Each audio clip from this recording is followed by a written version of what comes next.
오늘 우리가 함께 통독하게 되실 히브리서 5장에서 10장의 내용은 이러합니다.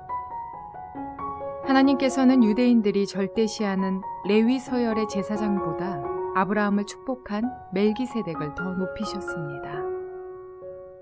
그러므로 그 멜기세덱의 반차를 따른 예수님은 율법을 초월하고 그 권위보다 높으신 분입니다.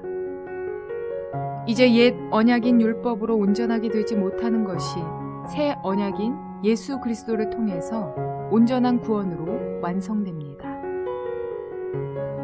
참 성소는 이 땅에 있지 않고 영원한 하나님의 세계에 있습니다. 예수님은 손으로 짓지 아니한 더 크고 온전한 장막, 즉 하늘의 성소에서 죄인들을 위하여 당신의 피를 속죄 제물로 단번에 드린 분이십니다. 예수님은 하나님께서 세우신 대제사장이십니다. 이전의 대제사장들은 절기 때마다 백성들의 요구가 있을 때마다 제사를 드렸지만 예수님은 단 한 번에 온 인류의 죄를 속하는 제사를 드리셨습니다. 이는 모든 인간을 죄 가운데서 완전하게 구원하시려는 하나님의 절대적 사랑의 표현 방식이었습니다. 예수님은 십자가에서 고난을 받으신 후 부활하시어 구원의 주님이 되셨습니다. 예수님의 남은 고난을 자신의 몸에 채우는 이들에게는 예수님과 함께 부활의 영광이 주어질 것입니다. 이것이 히브리서가 말하는 믿음의 참 기쁨입니다. 제사장이 하는 제사 행위는 죄를 생각나게 하는 것인 반면 예수님은 죄를 용서하는 길을 여신 분입니다. 이렇게 히브리서는 유대교와 기독교의 차이를 조목조목 비교하는 가운데 예수 그리스도를 앞세운 기독교가 참 실상이며 근본이라는 이야기를 하고 있는 것입니다. 이러한 내용들을 기억하셔서 통독에 도움이 되시기를 바랍니다. 히브리서 5장. 각 대제사장은 사람들 가운데서 뽑혀서 하나님과 관계되는 일에 임명받았습니다. 그리하여 그는 사람들을 위하여 예물과 속죄의 희생 제사를 드립니다. 그는 자기도 연약함에 휘말려 있으므로 그릇된 길을 가는 무지한 사람들을 너그러이 대할 수 있습니다. 그는 백성을 위해서 속죄의 제사를 드려야 하는 것과 마찬가지로 그 연약함 때문에 자기 자신을 위해서도 드려야 하는 것입니다. 누구든지 이 영예는 자기 스스로 얻는 것이 아니라 아론과 같이 하나님의 부르심을 받아서 얻는 것입니다. 이와 같이 그리스도께서도 자기 자신을 스스로 높여서 대제사장이 되는 영광을 차지하신 것이 아니라 그에게 너는 내 아들이다. 오늘 내가 너를 낳았다 하고 말씀하신 분이 그렇게 하신 것입니다. 또 다른 곳에서 너는 멜기세덱의 계통을 따라 임명받은 영원한 제사장이다 하고 말씀하셨습니다. 예수께서 육신으로 세상에 계실 때에 자기를 죽음에서 구원하실 수 있는 분께 큰 부르짖음과 많은 눈물로써 기도와 탄원을 올리셨습니다. 하나님께서는 예수의 경외심을 보시어서 그 간구를 들어주셨습니다. 그는 아드님이시지만 고난을 당하심으로써 순종을 배우셨습니다. 그리고 완전하게 되신 뒤에 자기에게 순종하는 모든 사람에게 영원한 구원의 근원이 되시고 하나님에게서 멜기세덱의 계통을 따라 대제사장으로 임명을 받으셨습니다. 멜기세덱에 관하여는 할 말이 많이 있지만 여러분의 귀가 둔해진 까닭에 설명하기 어렵습니다. 시간으로 보면 여러분은 이미 교사가 되었어야 할 터인데 다시금 하나님의 말씀의 초보적 원리를 남들에게서 배워야 할 처지에 놓여 있습니다. 여러분은 단단한 음식물이 아니라 젖을 필요로 하는 사람이 되었습니다. 젖을 먹고서 사는 이는 아직 어린아이이므로 올바른 가르침에 익숙하지 못합니다. 그러나 단단한 음식물은 장성한 사람들의 것입니다. 그들은 경험으로 선과 악을 분별하는 세련된 지각을 가지고 있는 사람들입니다. 히브리서 6장. 그러므로 우리는 그리스도의 초보적 교리를 제쳐놓고서 성숙한 경지로 나아갑시다. 죽은 행실에서 벗어나는 회개와 하나님에 대한 믿음과 세례에 관한 가르침과 안수와 죽은 사람의 부활과 영원한 심판과 관련해서 또다시 기초를 놓는 일이 없어야 하겠습니다. 하나님께서 허락하시면 우리는 그렇게 할 수 있을 것입니다. 한번 빛을 받아서 하늘의 은사를 맛보고 성령을 나누어 받고 또 하나님의 선한 말씀과 장차 올 세상의 권능을 맛본 사람들이 타락하면 그들을 새롭게 해서 회개에 이르게 할 수 없습니다. 그런 사람들이야말로 하나님의 아들을 다시금 십자가에 못 박고 욕되게 하는 것이기 때문입니다. 땅이 자주 내리는 비를 흡수하여 농사짓는 사람에게 유익한 농작물을 내주면 그 땅은 하나님께로부터 복을 받습니다. 그러나 가시덤불과 엉겅퀴를 내면 그 땅은 쓸모가 없어지고 저주를 받아서 마침내는 불에 타고 말 것입니다. 사랑하는 여러분, 우리가 이렇게 말하지만 여러분에게는 구원에 이르게 하는 더 좋은 것들이 있다는 것을 확신합니다. 하나님은 불의하신 분이 아니므로 여러분의 행위와 여러분이 하나님의 이름을 위하여 나타낸 사랑을 잊지 않으십니다. 여러분은 성도들을 섬겼으며 또 지금도 섬기고 있습니다. 여러분 각 사람은 같은 열성을 끝까지 나타내서 소망을 이루시기 바랍니다. 여러분은 게으른 사람이 되지 말고 믿음과 인내로 약속을 상속받는 사람들을 본받는 사람이 되어야 합니다. 하나님께서는 아브라함에게 약속하실 때에 자기보다 더 큰 분이 계시지 아니하므로 자기를 두고 맹세하시고 말씀하시기를 내가 반드시 너에게 복을 주고 복을 줄 것이며 너를 번성하게 하고 번성하게 하겠다 하셨습니다. 그리하여 아브라함은 오래 참은 끝에 그 약속을 받은 것입니다. 사람들은 자기보다 더 위대한 일을 두고서 맹세합니다. 그런데 맹세는 그들에게 모든 논쟁을 그치게 하여 주고 확정을 지어줍니다. 그래서 하나님께서는 그 약속을 상속받는 사람들에게 하나님의 뜻이 변하지 않는다는 것을 더욱 환히 나타내 보이시려고 맹세로서 보증하여 주셨습니다. 이는 앞에 놓인 소망을 붙잡으려고 세상에서 피하여 나온 사람들인 우리가 이 두 가지 변할 수 없는 사실, 곧 하나님의 약속과 맹세를 의지하여 큰 위로를 받게 하려는 것입니다. 하나님께서는 약속하시고 맹세하실 때에 거짓말을 하실 수 없습니다. 우리에게는 이 소망이 있으니 그것은 안전하고 확실한 영혼의 닷과 같아서 휘장 안에까지 들어가게 해줍니다. 예수께서는 앞서서 달려가신 분으로서 우리를 위하여 거기에 들어가셔서 멜기세덱의 계통에 따라 영원히 대제사장이 되셨습니다. 히브리서 7장. 이 멜기세덱은 살렘 왕이요 지극히 높으신 하나님의 제사장이었습니다. 그는 아브라함이 여러 왕을 무찌르고 돌아올 때에 그를 만나서 축복해 주었습니다. 아브라함은 모든 것의 10분의 1을 그에게 나누어 주었습니다. 첫째로 멜기세덱이란 이름은 정의의 왕이라는 뜻이요. 다음으로 그는 또한 살렘 왕인데 그것은 평화의 왕이라는 뜻입니다. 그에게는 아버지도 없고 어머니도 없고 족보도 없고 생애의 시작도 없고 생명의 끝도 없습니다. 그는 하나님의 아들과 같아서 언제까지나 제사장으로 계신 분입니다. 멜기세덱이 얼마나 위대한가를 생각해 보십시오. 족장인 아브라함까지도 가장 좋은 전리품의 10분의 1을 그에게 바쳤습니다. 레위 자손 가운데서 제사장 직분을 맡는 사람들은 자기네 동족인 이스라엘 백성에게서 비록 그 백성도 아브라함의 자손이지만 율법을 따라 10분의 1을 받아들이라는 명령을 받았습니다. 그러나 멜기세덱은 그들의 족보에 들지도 않았지만 아브라함에게서 10분의 1을 받았고 하나님의 약속을 받은 그 사람을 축복해 주었습니다. 두말할 것 없이 축복은 아랫사람이 윗사람에게서 받는 법입니다. 한편에서는 죽을 수밖에 없는 사람들이 10분의 1을 받고 다른 한편에서는 살아계시다고 입증되시는 분이 그것을 받습니다. 말하자면 10분의 1을 받는 레위까지도 아브라함을 통해서 10분의 1을 바친 셈이 됩니다. 멜기세덱이 아브라함을 만났을 때에는 레위는 아직 자기 조상 아브라함의 허리 속에 있었으니 말입니다. 그런데 이 레위 계통의 제사직과 관련하여 이스라엘 백성은 율법으로 지령을 받기는 하였습니다.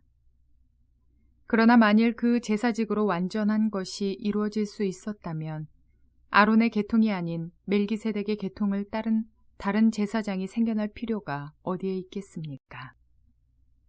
제사직분의 변화가 생기면 율법에도 반드시 변화가 생기기 마련입니다.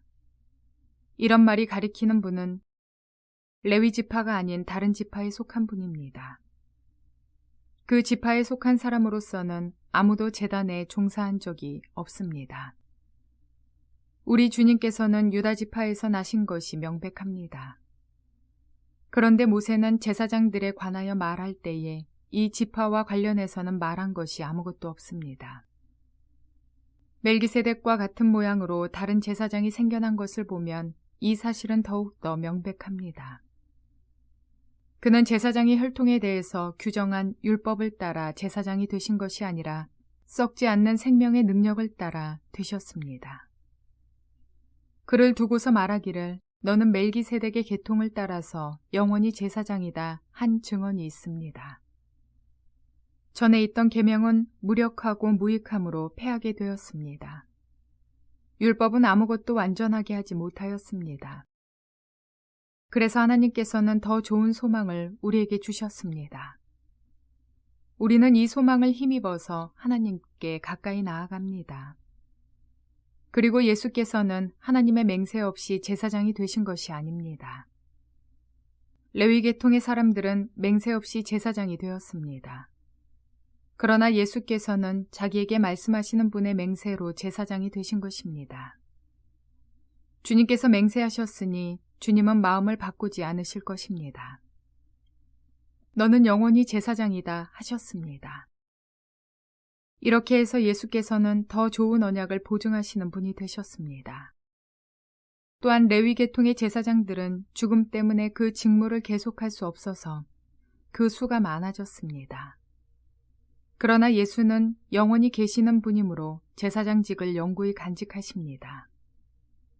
따라서 그는 자기를 통하여 하나님께 나오는 사람들을 완전하게 구원하실 수 있습니다. 그는 늘 살아계셔서 그들을 위하여 중재의 간구를 하십니다. 예수는 이러한 제사장으로 우리에게 적격이십니다. 그는 거룩하시고 순진하시고 순결하시고 죄인들과 구별되시고 하늘보다 높이 되신 분입니다. 그는 다른 대제사장들처럼 날마다 먼저 자기 죄를 위하여 희생제물을 드리고 그 다음에 백성을 위하여 희생제물을 드릴 필요가 없습니다. 그는 자기 자신을 바치셔서 단 한 번에 이 일을 이루셨기 때문입니다. 사람들에게 약점이 있어도 율법은 어쩔 수 없이 그들을 대제사장으로 세우지만 율법이 생긴 이후에 하나님께서 맹세하신 말씀은 영원히 안전하게 되신 아들을 대제사장으로 세웠습니다. 히브리서 8장. 지금 말한 것들의 요점은 이러합니다.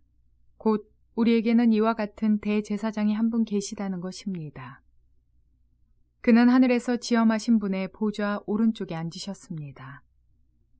그는 성소와 참 장막에서 섬기시는 분입니다. 이 장막은 주님께서 세우신 것이요 사람이 세운 것이 아닙니다. 모든 대제사장은 예물과 제사를 드리는 일을 맡게 하려고 세우신 사람입니다. 그러므로 이 대제사장도 무엇인가 드릴 것을 가지고 있어야 합니다. 그런데 그가 땅에 계신다고 하면 제사장이 되지는 못하실 것입니다. 땅에서는 율법을 따라 이미 예물을 드리는 사람들이 있기 때문입니다. 그러나 그들은 하늘에 있는 것들의 모형과 그림자에 지나지 않는 땅에 있는 성전에서 섬깁니다. 모세가 장막을 세우려고 할 때 너는 명심하여 내가 산에서 네게 보여준 그 모형을 따라 모든 것을 만들어라 하고 말씀하신 하나님의 지시를 받은 것입니다. 그러나 이제 그리스도께서는 더욱 훌륭한 직무를 맡으셨습니다. 그가 더 좋은 약속을 바탕으로 하여 세운 더 좋은 언약의 중재자이시기 때문입니다. 그 첫 번째 언약에 결함이 없었더라면 두 번째 언약이 생길 여지가 없었을 것입니다. 그런데 하나님께서는 자기 백성을 나무라시면서 이렇게 말씀하셨습니다. 주님께서 말씀하신다. 보아라, 날이 이를 것이다. 그때에 내가 이스라엘 집과 유대 집과 더불어 새 언약을 맺을 것이다. 또 주님께서 말씀하신다. 이 새 언약은 내가 그들의 조상들의 손을 잡고 이집트 땅에서 인도하여 내던 날에 그 조상들과 맺은 언약과 같은 것이 아니다. 그들은 내 언약을 지키지 않았으므로 나도 그들을 돌보지 않았다. 또 주님께서 말씀하신다. 그날 뒤에 내가 이스라엘 집과 맺을 언약은 이것이니 나는 내 율법을 그들의 생각에 넣어주고 그들의 마음에다가 새겨주겠다. 그리하여 나는 그들의 하나님이 되고 그들은 내 백성이 될 것이다. 그리고 그들은 각각 자기 이웃과 자기 동족을 가르치려고 주님을 알라고 말하는 일이 없을 것이니 작은 사람으로부터 큰 사람에 이르기까지 모두 나를 알 것이기 때문이다.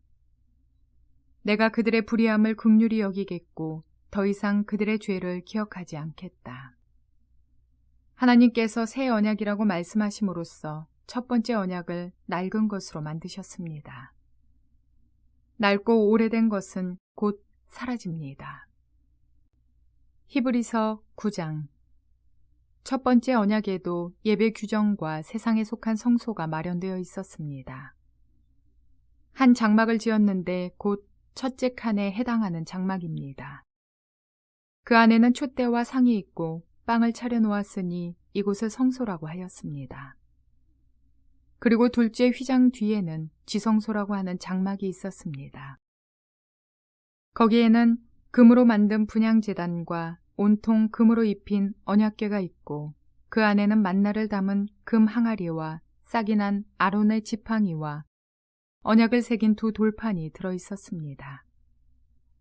그리고 그 언약궤 위에는 영광에 빛나는 그룹들이 있어서 속죄판이 그 날개로 내리덮고 있었습니다. 지금은 이것들을 자세히 말할 때가 아닙니다. 이것들이 이렇게 마련되어 있어서 첫째 칸 장막에는 제사장들이 언제나 들어가서 제사 의식을 집행합니다. 그러나 둘째 칸 장막에는 대제사장만 1년에 한 번만 들어가는데 그때에는 반드시 자기 자신을 위하여 또 백성이 모르고 지은 죄를 사하기 위하여 바칠 피를 가지고 들어갑니다. 이것은 첫째 칸 장막이 서 있는 동안에는 아직 지성소로 들어가는 길이 드러나지 않았음을 성령께서 보여주시는 것입니다. 이 장막은 현 시대를 상징합니다.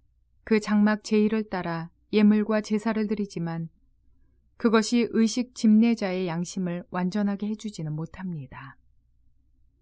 이런 것은 다만 먹는 것과 마시는 것과 여러 가지 씻는 예식과 관련된 것이고 개혁의 때까지 육체를 위하여 부과된 규칙들입니다.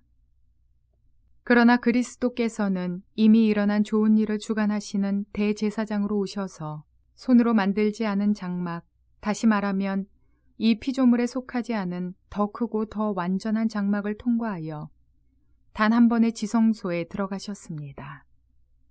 그는 염소나 송아지의 피로서가 아니라 자기의 피로서 우리에게 영원한 구원을 이루셨습니다. 염소나 황소의 피와 암송아지의 죄를 더러워진 사람들에게 뿌려도 그 육체가 깨끗하여져서 그들이 거룩하게 되거든 하물며 영원한 성령을 힘입어 자기 몸을 흠없는 제물로 삼아 하나님께 바치는 그리스도의 피야말로 더욱더 우리들의 양심을 깨끗하게 해서 우리로 하여금 죽은 행실에서 떠나서 살아계신 하나님을 섬기게 하지 않겠습니까? 그러므로 그리스도는 새 언약의 중재자이십니다. 그는 첫 번째 언약 아래에서 저지른 범죄에서 사람들을 구속하시기 위하여 죽으심으로써 부르심을 받은 사람들로 하여금 약속된 영원한 유업을 차지하게 하셨습니다.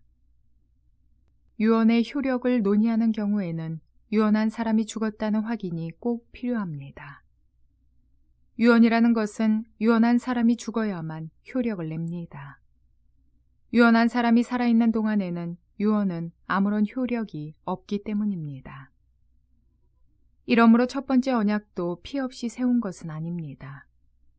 모세가 율법을 따라 모든 계명을 백성에게 말한 뒤에 물과 붉은 양털과 우슬초와 함께 송아지 피와 염소 피를 취하여 언약책과 온 백성에게 뿌리고서 이것은 하나님께서 여러분에게 명하신 언약의 피입니다 하고 말하였습니다. 또 같은 방식으로 그는 장막과 제사의식에 쓰이는 모든 기구에도 피를 뿌렸습니다. 율법에 따르면 거의 모든 것이 피로 깨끗해집니다. 그리고 피를 흘림이 없이는 죄를 사함이 이루어지지 않습니다. 그러므로 하늘에 있는 것들의 모형물은 이런 여러 의식으로 깨끗해져야 할 필요가 있지만 하늘에 있는 것들은 이보다 나은 희생제물로 깨끗해져야 합니다. 그리스도께서는 참 성소의 모형에 지나지 않는 손으로 만든 성소에 들어가신 것이 아니라 바로 하늘 성소 그 자체에 들어가셨습니다. 이제 그는 우리를 위하여 하나님 앞에 나타나셨습니다. 대제사장은 해마다 짐승의 피를 가지고 성소에 들어가지만 그리스도께서는 그 몸을 여러 번 바치실 필요가 없습니다. 그리스도께서 그 몸을 여러 번 바치셔야 하였다면 그는 창세 이래로 여러 번 고난을 받아야 하셨을 것입니다. 그러나 이제 그는 자기를 희생제물로 드려서 죄를 없이 하시기 위하여 시대의 종말에 단 한 번 나타나셨습니다. 사람이 한 번 죽는 것은 정해진 일이요 그 뒤에는 심판이 있습니다. 이와 같이 그리스도께서도 많은 사람의 죄를 짊어지시려고 단 한 번 자기 몸을 제물로 바치셨고 두 번째로는 죄와는 상관없이 자기를 기다리고 있는 사람들에게 나타나셔서 구원하실 것입니다. 히브리서 10장. 율법은 장차 올 좋은 것들의 그림자일 뿐이요 실체가 아니므로 해마다 반복해서 드리는 똑같은 희생제사로서는 하나님께로 나오는 사람들을 완전하게 할 수 없습니다. 만일 완전하게 할 수 있었더라면 제사를 드리는 사람들이 한 번 깨끗하여진 뒤에는 더 이상 죄의식을 가지지 않을 것이고 따라서 제사 드리는 일을 중단하지 않았겠습니까? 그러나 제사에는 해마다 죄를 회상시키는 효력은 있습니다. 황소와 염소의 피가 죄를 없애줄 수는 없습니다. 그러므로 그리스도께서 세상에 오실 때에 하나님께 이렇게 말씀하셨습니다. 주님은 제사와 예물을 원하지 않으셨습니다. 그래서 나에게 입히실 몸을 마련하셨습니다. 주님은 번제와 속죄제를 기뻐하지 않으셨습니다. 그래서 내가 말하였습니다. 보십시오. 하나님, 나를 두고 성경에 기록되어 있는 대로 나는 주님의 뜻을 행하러 왔습니다. 위에서 그리스도께서 주님은 제사와 예물과 번제와 속죄제를 원하지도 기뻐하지도 않으셨습니다. 하고 말씀하셨습니다. 이런 것들은 율법을 따라 드리는 것들입니다. 그 다음에 말씀하시기를 보십시오. 나는 주님의 뜻을 행하러 왔습니다. 하셨습니다. 그리스도께서는 두 번째 것을 세우시려고 첫 번째 것을 폐하셨습니다. 이 뜻을 따라 예수 그리스도께서 자기 몸을 단번에 들이심으로써 우리는 거룩하게 되었습니다. 모든 제사장은 날마다 제단에 서서 직무를 수행하면서 똑같은 제사를 거듭 드리지만 그러한 제사가 죄를 없앨 수는 없습니다. 그러나 그리스도께서는 죄를 사하시려고 단 한 번에 영원히 유효한 제사를 드리신 뒤에 하나님 오른쪽에 앉으셨습니다. 그리고서 그는 그의 원수들이 그의 발 아래에 굴복할 때까지 기다리고 계십니다. 그는 거룩하게 되는 사람들을 단 한 번의 희생제사로 영원히 완전하게 하셨습니다. 그리고 성령도 우리에게 증언하여 주십니다. 먼저 이렇게 말씀하셨습니다. 주님께서 말씀하신다. 그날 이후에 내가 그들에게 세워줄 언약은 이것이다. 나는 내 율법을 그들의 마음에 박아주고 그들의 생각에 새겨주겠다. 또 나는 그들의 죄와 불법을 더 이상 기억하지 않겠다. 죄와 불법이 용서되었으니 죄를 사하는 제사가 더 이상 필요 없습니다. 그러므로 형제자매 여러분, 우리는 예수의 피를 힘입어서 담대하게 지성소에 들어가게 되었습니다. 예수께서는 휘장을 뚫고 우리에게 새로운 살 길을 열어주셨습니다. 그런데 그 휘장은 곧 그의 육체입니다. 그리고 우리에게는 하나님의 집을 다스리시는 위대한 제사장이 계십니다. 그러니 우리는 확고한 믿음을 가지고 참된 마음으로 하나님께 나아갑시다. 우리는 마음에다 예수의 피를 뿌려서 죄책감에서 벗어나고 맑은 물로 몸을 깨끗이 씻었습니다. 또 우리에게 약속하신 분은 신실하시니 우리는 흔들리지 말고 우리가 고백하는 그 소망을 굳게 지킵시다. 그리고 서로 마음을 써서 사랑과 선한 일을 하도록 격려합시다. 어떤 사람들의 습관처럼 우리는 모이기를 그만하지 말고 서로 격려하여 그날이 가까워 오는 것을 볼수록 더욱 힘써 모입시다. 우리가 진리에 대한 지식을 얻은 뒤에도 짐짓 죄를 짓고 있으면 속죄의 죄사가 더 이상 남아있지 않습니다. 남아있다고 예상할 수 있는 것은 무서운 심판과 반역자들을 삼킬 맹렬한 불뿐입니다.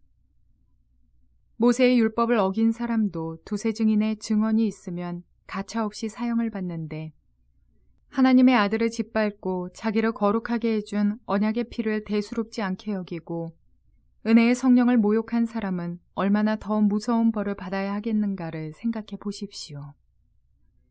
원수로 갚는 것은 내가 할 일이니 내가 갚아주겠다 하고 말씀하시고 또 주님께서 그의 백성을 심판하실 것이다 하신 분을 우리는 알고 있습니다. 살아계신 하나님의 징벌하시는 손에 떨어지는 것은 무서운 일입니다. 여러분은 빛을 받은 뒤에 고난의 싸움을 많이 견디어낸 그 처음 시절을 되새기십시오. 여러분은 때로는 모욕과 환난을 당하여 구경거리가 되기도 하고 그런 처지에 놓인 사람들의 친구가 되기도 하였습니다. 여러분은 감옥에 갇힌 사람들과 고통을 함께 나누었고 또한 자기 소유를 빼앗기는 일이 있어도 그보다 더 좋고 더 영구한 재산이 있다는 것을 알고서 그런 일을 기쁘게 당하였습니다. 그러므로 여러분의 확신을 버리지 마십시오. 그 확신에는 큰 상이 붙어 있습니다. 여러분이 하나님의 뜻을 행하고서 그 약속해 주신 것을 받으려면 인내가 필요합니다. 이제 아주 조금만 있으면 오실 분이 오실 것이요 지체하지 않으실 것이다. 나의 의인은 믿음으로 살 것이다. 그가 뒤로 물러서면 내 마음이 그를 기뻐하지 않을 것이다. 우리는 뒤로 물러나서 멸망할 사람들이 아니라 믿음을 가져 생명을 얻을 사람들입니다.